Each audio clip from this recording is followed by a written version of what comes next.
Le plus triste, c'est quand j'ai vu les chevaux et les vaches qui étaient toutes mortes dans le clos, quand on allait chez mes parents.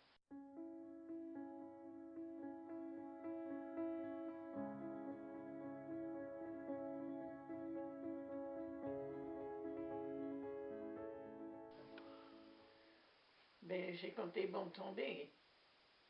Quand les bombes tombaient, t'étais obligé de te cavaler. Hein? Ah bah oui, il fallait courir.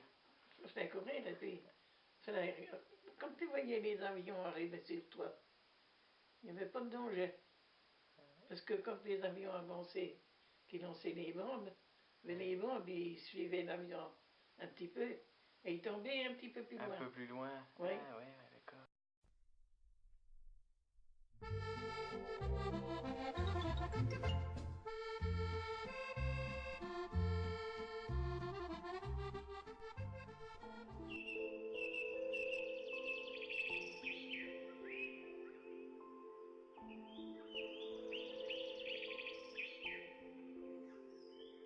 Oui, on s'est dissipé parce que moi j'ai vieilli, si tu veux. Et puis j'ai changé de patron. Ouais. Un bûcheron. Je travaillais chez un bûcheron. Il y avait sa femme, ses 2 fils, et puis moi. Donc moi je partais de Morsaline avec la jument puis le banneau pour récupérer on abattait les armes. Les armes dans le bois du rabais. On abattait les armes, pas n'importe lesquelles. Et puis on les plaît. D'accord. On plaît les armes pour comme ça les pots. Ouais. On faisait des fagots, des gros fagots, puis on expédiait ça Et... pour faire du papier. Et puis le midi, on mangeait là-bas dans la forêt. Et quand il me disait le bonhomme de retourner chercher le cheval, parce que le cheval, on avait envoyé à se promener pour manger, il s'appelait Pompon. Pompon. Et il y avait des vipères. Ça faisait des machins larges comme ça. Des passages. Ah oui. Des passages. Ouais. Et puis on allait rateler le cheval. Et puis on attachait des gros chaînes pour emmener les arbres plus loin.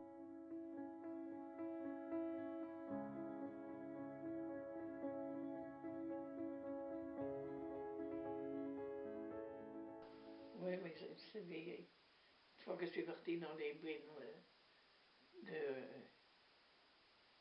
du bois du rabais, les Allemands n'étaient plus là.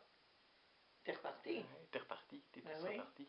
Autrement, nous, on n'avait rien à faire là maintenant. Les Allemands étaient partis, étaient arrêtés par les Américains, si tu veux. Ils avaient tout saccagé, les Allemands, au château d'Onville. Ils avaient brûlé des chaises, ils avaient allumé du feu par terre. Les planchers étaient noirs de charbon, parce que ça éclaboussait le feu, si tu veux. Tout était... On n'avait pas le droit d'y aller. C'est quand les Allemands, les Américains s'en sont battus, si tu veux, ils ont envahi le château. Et nous, on a battu du beurre dans une barade qu'il avait fabriqué, je ne sais pas comment, avec un machin qui avait un rond comme ça. Et puis dessus, il y avait un couvercle, un double, puis il me faisait comme ça pour battre le beurre. On tapait le beurre comme ça. Mais si tu voulais manger, il fallait travailler. Oui. Aller chercher des orties pour les cochons. Et on n'avait pas de gants, je te garantis. Chapitrier.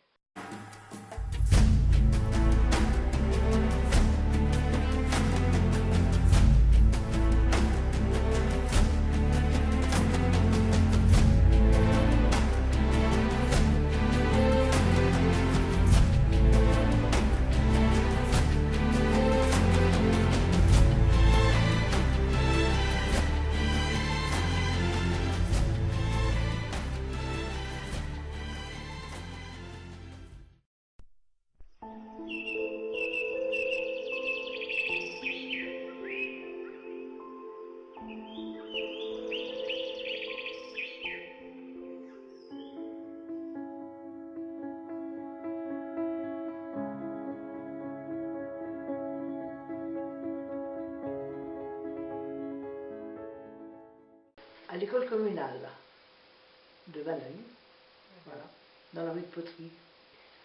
L'école, vous savez. Bon, j'étais peut-être pas tellement savante, mais je me débrouillais quand même. Bien, on avait des maîtresses d'école qui étaient très gentilles. Ah oui, bien sûr que oui. Hein. Ouais. J'aimais beaucoup la lecture. Oh, ça, oui, la lecture, alors je continue, c'est dans les bouquins.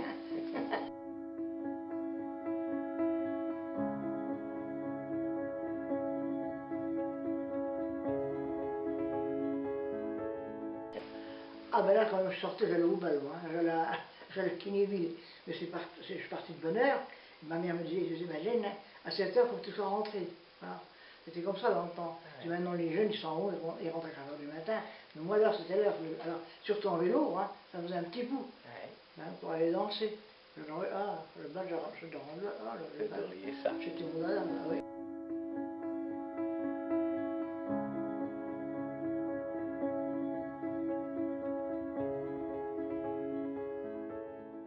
Oui, alors là, hein, ben, quand les Allemands sont arrivés à Baleine, j'ai pour l'eau, là. Même, sincèrement, j'aime pas l'allemand. Hein. Je le dis carrément, j'aime pas l'allemand. C'est comme ça. Ah ben là, on n'avait pas le droit de, on n'avait pas le droit de sortir, je ne me rappelle plus quelle heure c'était le soir, il fallait que tout soit bouclé, on soit chez nous, on n'avait pas le droit. Puis avec la défense passive à cause des avions, il fallait fermer les rideaux pour ne pas qu'on voie les lumières pour les avions. Et un jour, je ne sais pas si je vous l'avais déjà raconté, mais il y a des Allemands qui sont venus là-haut, avec leurs grandes capotes, vous savez, les grandes, hein, avec leurs grands colis. Là. Oui. Bon, hein.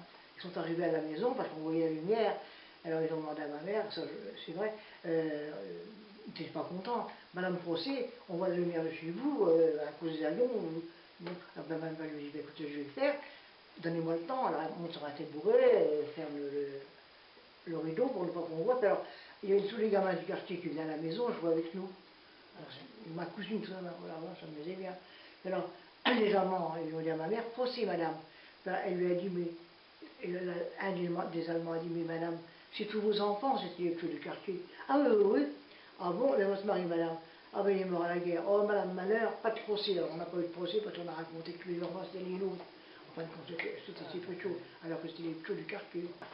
Je ne sais pas si je vous l'ai dit, mais enfin, on avait parce que pendant la guerre, on avait des lapins sur le bord du mur qui donnaient au maire de Ré.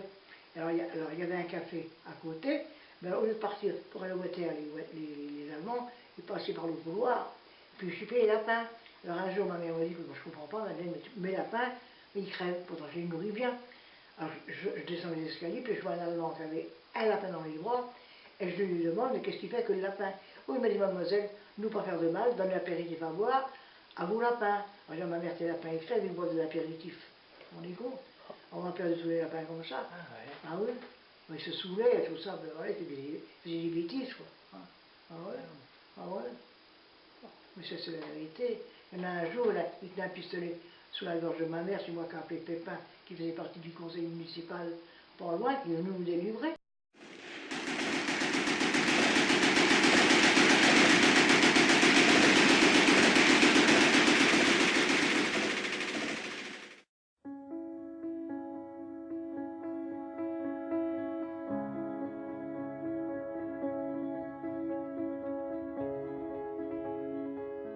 J'habitais toujours dans la rue religieuse, avec ma mère, hein, parce que j'avais plus mon père, moi j'étais avec ma mère, voilà.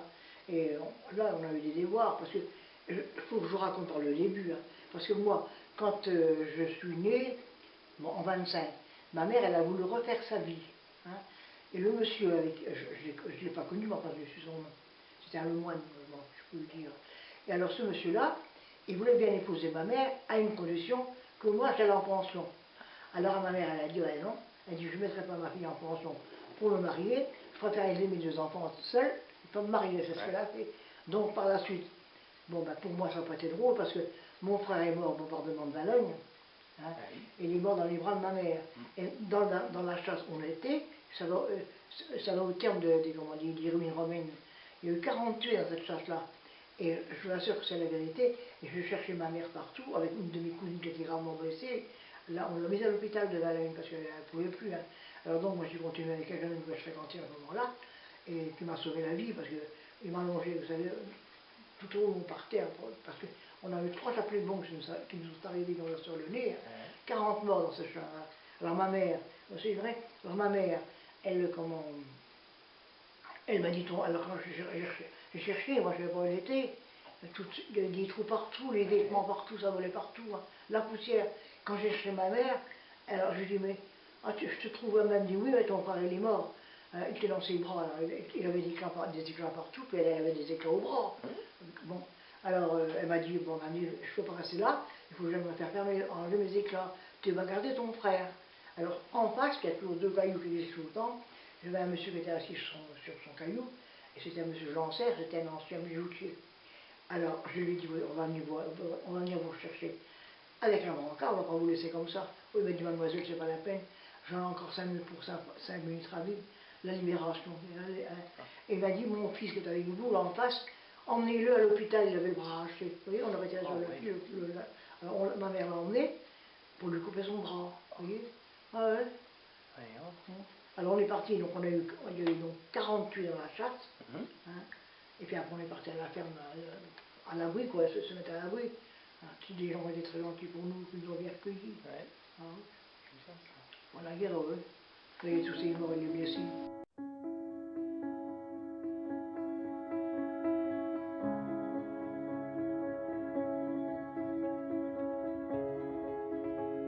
Eh bien, je ne sais pas trop parler. Il y avait des gens qui avaient des petits postes, vous savez. Oui, voilà, des petits postes radio. On arrivait à savoir quand même, comprenez-vous, tout ce qui se passait, qu'ils allaient débarquer. Et effectivement, c'est ce qu'ils ont fait. Hein. Ben, oui. Et nous, à la ferme où nous étions, eh ben, il y a eu 2 obus, je ne sais pas d'où qui venaient. Hein. Ça a traversé la lessive, il y avait du linge pour tout le monde, vous savez. On mettait tout le linge pour tout le monde, pour les enfants et tout. Et là, la lessive, elle a été criblée, vous voyez, par le... Ben oui. Et les enfants qui étaient là, ils n'ont rien, ils n'auraient pu être blessés.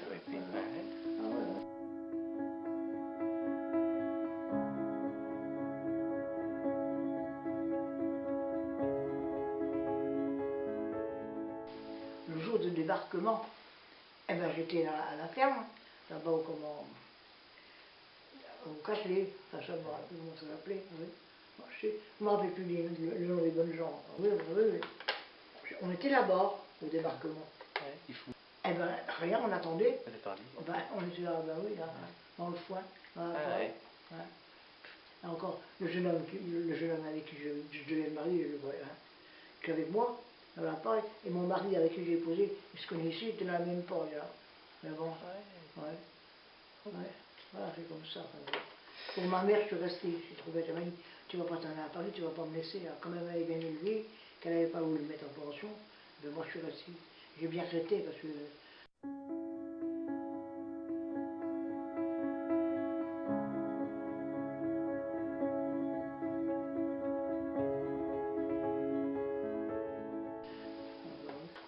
Ah ben je les ai rencontrés dans la route, là. C'était non, les premiers que j'ai vus, j'étais, bon, je ne sais pas comment on appelle ça, c'est des grosses motos à 2 là. Oui, avec un sidecar. Oui, c'est ça. Un sidecar, oui. Je les ai vus arriver, on était par la fenêtre de la religieuse. Eh ben dis donc, ma mère me dit, les Allemands qui arrivent, ben oui, les Boches, ben oui, ils débarquaient, arrivaient à Valais.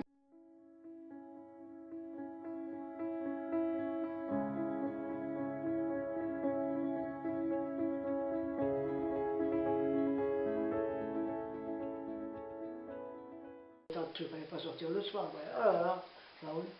Alors les rations, c'était dur parce que pas de tickets, enfin on était au ticket, les tickets du beurre, les tickets pour toute l'alimentation. Hein. Ben oui. Alors les tickets, bon, j'avais une tante qui était boulangère, elle me refilait des tickets, j'en ai encore, je pourrais vous en montrer, j'en ai un. Ouais. Donc je refilais des tickets à d'autres. Ah ben voilà.